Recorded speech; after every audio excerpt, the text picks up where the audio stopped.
Welcome to this edition of Free Speak, a podcast of the Namibia Media Trust, and I'm Gwen Lister. It's programs which they want and programs which they need. These are the words of Mike Daka, who founded Breeze FM in Chipata, Zambia in 2002. And I couldn't have had a more appropriate guest for World Radio Day than Mike, who is himself a veteran of African journalism. He's also recently authored a book entitled A Zambian Journalist in Pursuit of Three Freedoms, so do look out for that. In our wide-ranging discussion, Mike also shares insights and experiences in setting up a successful radio station in a rural area, which I think will be invaluable to those wanting to pursue a career in digital media. Among others, Mike emphasizes how important it is to know your audience and their needs, even, and perhaps especially, if it includes helping them to find their lost goats. Welcome, Mike. Thank you, Gwen. Just to get you to trace back your steps a little bit and go back to the beginning of your career. Please. As a journalist, you were born in the British colonial era. Yes, indeed. That you grew up primarily in Matera, yes, in Lusaka. Which is, African township. Exactly, yes, and in fairly tough circumstances, Absolutely. as you point out. This was a time where apartheid South Africa was in its heyday. Exactly. But in Zambia, although you didn't experience apartheid, there was huge discrimination. There was. Between the colonized and the colonizer. There was. Where you stayed was determined by, correct, your racial, whether you were black, you would be in black townships. If you were colored, you were in colored areas. If you were Indian, you lived in, Indian segregated area. And then, whites were in their own areas. Even shops, as Africans, actually, we could not go into the central business district of Lusaka and purchase something. Right. Yeah, there were shops where you went, and if you went into town, you actually purchased through a window. You were not allowed to enter through the main door of the building. So yes, there was all that. And for me, and why journalism became the thing that I thought I should get into, was that I went to secondary school across town from right. where I was staying. Right. Every day I went on a bus, and which took me through the town center to a township called Kamwala, where the Prince Philip Secondary School, which had been for Indian and colored children until independence in '64, where I started my secondary education. So every morning I saw different things. Part of the township I was living in, right. the main town center, and this other residential area. And so there were things that were going through my mind. But what in fact I think made me get into journalism was that I had an interest for reading. And every day at school I went into the library and I looked through the papers. I never saw any story that said anything about the kind of place that I was staying in. Exactly, I saw you mention that. And yet there was so much that was going on all the time. And so much news Exactly. that was ignored. Yes, just ignored. So Yeah. I was thinking, wait a minute, how do we get news about what is happening in our township into the newspapers, into radio, and maybe right. even television? So later, as I spoke to my teachers and other people, they said, well, there are colleges that are doing journalism. If you think very seriously about it, undertake one of those courses and let's see what happens. And that's what I did.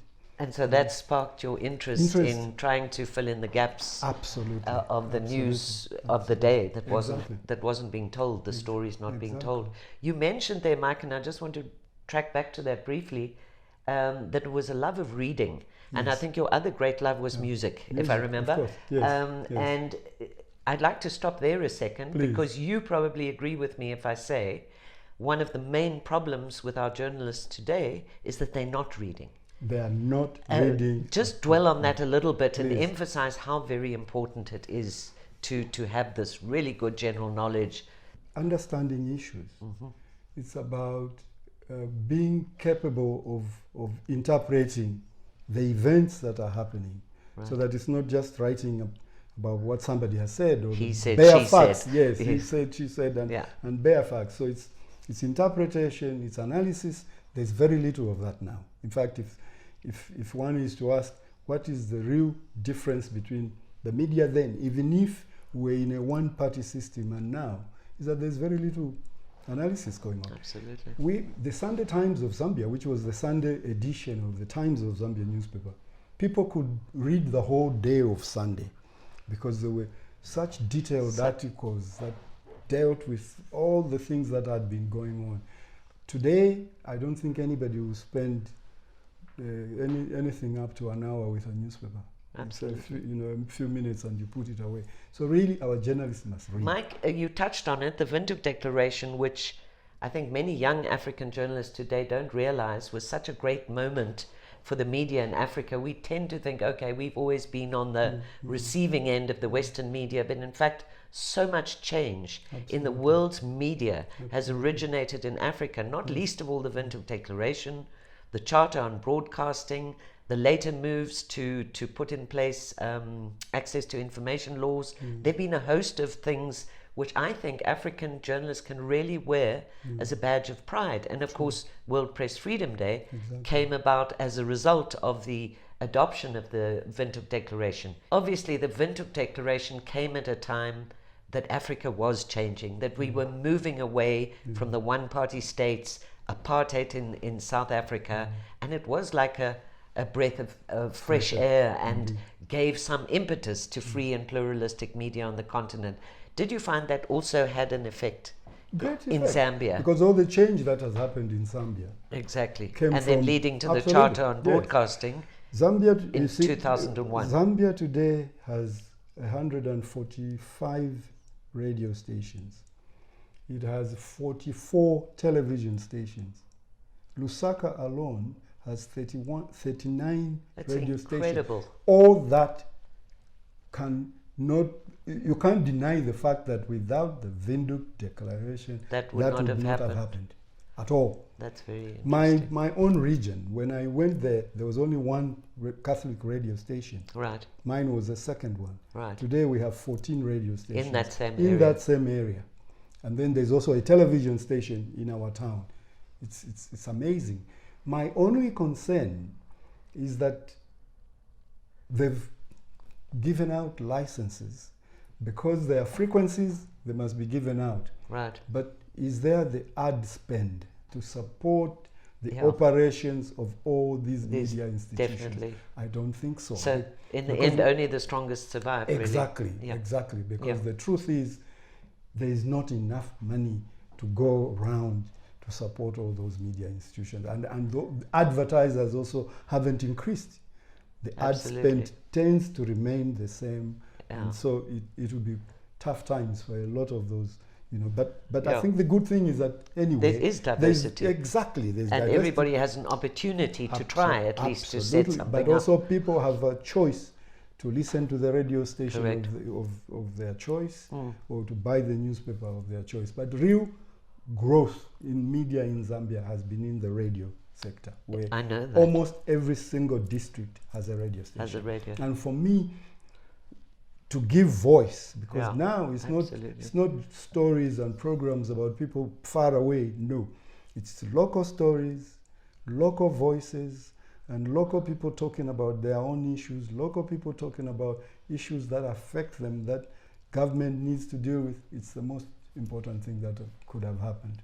But Mike, it's fascinating to me that radio remains, we both agree, very, very important in Africa. Community radio, perhaps even more so. What is it though? Because I think if we had 104, I don't think it would be possible to have that in Namibia. Yeah. What is it that Zambians have they took to radio? What do you think is caused that? Because I know, as I say, radio is popular in Africa still, but not on a scale like it is in Zambia. No. Well, I think two things. One, obviously, is that people had gotten so tired of the national radio and the change that came, if you remember, with Radio Phoenix initially, and then later all these other people are just fascinated about the fact that they can listen to whatever radio station they want. Yeah. Lusaka even has just a music radio and whatever. But the other thing is that also people don't read enough anymore. No, that's right. But also because radio is not like television, which arrests you and fixes you in a position. Radio is always mobile. Exactly. So mobile. They are listening while they're doing whatever it is they are doing. Yes. And when there's something interesting or important that they want to pay particular attention to, then they stop a bit and take that in. But also, for instance, our own radio station, it's because we initially tried to find out what it is that the radio stations that they had been listening to was not giving them. Correct. Okay, the kind of programs and when to broadcast and all that. And we focused on the storytelling, African storytelling that was being done in villages by uncles and grandparents. Our radio station does that. I mean, it's just an amazing thing. So people are tuned in and they are listening. And also the very fact that for a long time, government had proscribed what languages to be used in radio. It meant many of the languages were not heard on radio. Exactly. Now in any district you listen to radio in your own in your own language and telling you interesting local stories. And making it much more accessible. Exactly. So Mike, accessible. I've got to just quote from one thing in your book which I really loved, and that was your poetic description of why you called it Breeze FM. Yeah. And you describe it like the cool air that blew over Chipata from the surrounding hills, especially at dawn and dusk. I love that. I must tell you, it gave me chills. But for listeners there, when you started that radio station, it was like a breath of fresh air. Absolutely. As you say, it came to them in the local language and English. And your slogan there was also to uplift the spirit of the people. Yes. How did you do that? We did that by demystifying what radio was, because radio was distant. Okay, they tuned in, yes, the voices were distant, the issues were distant and everything. We localized to the extent that the description, for instance, of studio, which could be translated to mean padded room, fascinated our people. And many of them wanted to see this padded room. And so we opened our station. Whoever came and made it accessible. Yes, accessible to them. So we made it so accessible to people around the radio station. Any villager who came wanted to see this padded room, and they were treated like royalty and taken around, made to sit in the studio, interviewed. And when they went back to the village, they were excited. They were telling about that story. Everybody just got on to us. And because also of the programming, right. They are serious. It's programs which they want and programs which they need. And it was also about their own issues. Exactly. The missing goats was one of the stories you tell. Where are my goats? Help me find my goats. Those were our first adverts. Yeah. Missing goats. Yeah. So first adverts. And the trust that was built up between the listeners and the radio station. I've been there 17 years. People know there's a Daka involved. Most people don't know me. The person they know is the oldest member of our staff, who tells all those traditional stories, and he's known as Go-Go Breeze. Yeah. And almost all their problems he deals with. Marital, problems. Education, traditional, whatever they write. They used to write letters, now they text or they come to the station to see him. It's just an amazing thing. No, I think it's a really wonderful story, but not to be forgotten is the fact that when you started Breeze, there were a lot of skeptics. And people who said, you'll never make it. You're going to a rural area to set up a community broadcaster, commercial, exactly. Yes. And you did. Yes. So a quick few tips, perhaps, Mike, for young broadcasters wanting to start out today in their own areas. Obviously, we can't do it in a few minutes, but you faced a lot of problems in there. About 5 ideas of how they can do it. It's actually only 2. Okay. One is know your audience. So do some kind of audience and survey. You did that and before. We did that, yes. So know your audience. Most of our guys just set up radio and they broadcast preach and to then people. They start saying this is your community radio station. So know your audience, you see, community for most radio stations is the geographical area. It's not. Okay, there are communities within the communities. So know all those, and also find out exactly what kind of programming do they want. The most important question we asked was, what are you not getting that you need? Yes, that you need. And so once you do that, they'll be with you. The second thing is, of course, find out who's going to pay. Absolutely. People think you set up a radio station, then everybody will be coming over, to absolutely. give And you money. did a lot of research Now we did into advertising absolutely. as well. Who is going to pay and at what levels? And the model that came out was, we knew that individuals who had lost a goat, or who a relative has gone missing, or whatever may come in. Of course, there's stuff that you don't charge for, illness, death, and all those other things. Then the small companies, the markets. We had a guy who was going into all our markets, and it's amazing what kind of announcements come out of those markets. They're interesting, they help them to sell their goods, but they're also putting money into the station. Right. Then, of course, the companies that are in your area, or the government departments, the NGOs. Exploit them all and go and see all them of all. them, yes. So those two things that we did made us to survive. Is exactly what caused you to take off and be it took profitable. some time. The problems were many, of course, because and this, I think everybody must realize, those of us who started back in the day know it's a long slog. It's 24/7. You can't be afraid of work to make anything succeed, let alone that. Mike, I think, this has been such a fascinating discussion. And you and I know we could talk for days about this and related subjects. But we have a time constraint. So I'd like to thank you very much, both for sharing with us, but also for taking time out of what is really your retirement to share with others and with the youth, and to help mentor them and give them hints and tips and ideas and tell them how it's done. And so thank you for coming out of Daka estate, I think you call it, and we wish you the very best of luck in the future, and back to your, as you say, back to your completing your circle, back to your roots in Chapata. So thank you, Mike, and it's been a wonderful thank you, Gwen. Conversation. Pleasure is mine.